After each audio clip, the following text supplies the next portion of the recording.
সালাতের মধ্যে রুকুতে আমরা যে তাসবিহ পড়ি, সেই তাসবিহ হলো সুবহান রাব্বিয়াল আযীম, সুবহান রাব্বিয়াল আযীম, সুবহান রাব্বিয়াল আযীম। আমি আমার মহান প্রভুর পবিত্রতা ঘোষণা করছি।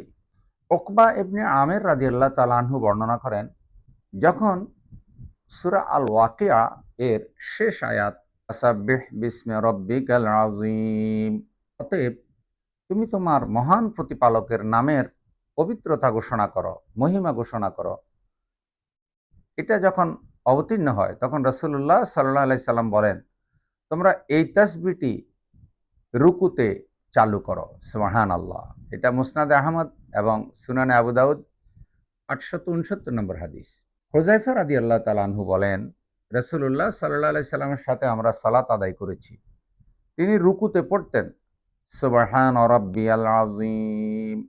এটি ইবনে মাজাহ এবং সুনানে তিরমিজিতে রয়েছে, প্রথম খণ্ড 146 নম্বর হাদিস।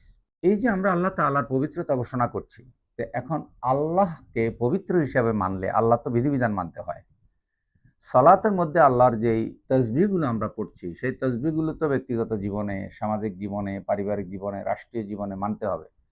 তা না হলে আপনি সালাতের রুকুতে আপনি তাসবিহ পড়লেন সুবহানা রাব্বিয়াল আযীম, আমার রবের পবিত্রতা ঘোষণা করছি, আর বাহিরে বের হয়ে শিরক করলেন, বিদআত করলেন, আল্লাহর আইনি বিরোধিতা করলেন। যারা আল্লাহর আইন প্রতিষ্ঠার কাজ করে তাদেরকে বিভিন্ন ট্যাগ লাগালেন, অভিযোগ দিলেন, তাহলে সালাতে যা পড়লেন তা কি বাহিরে পালন করা হলো?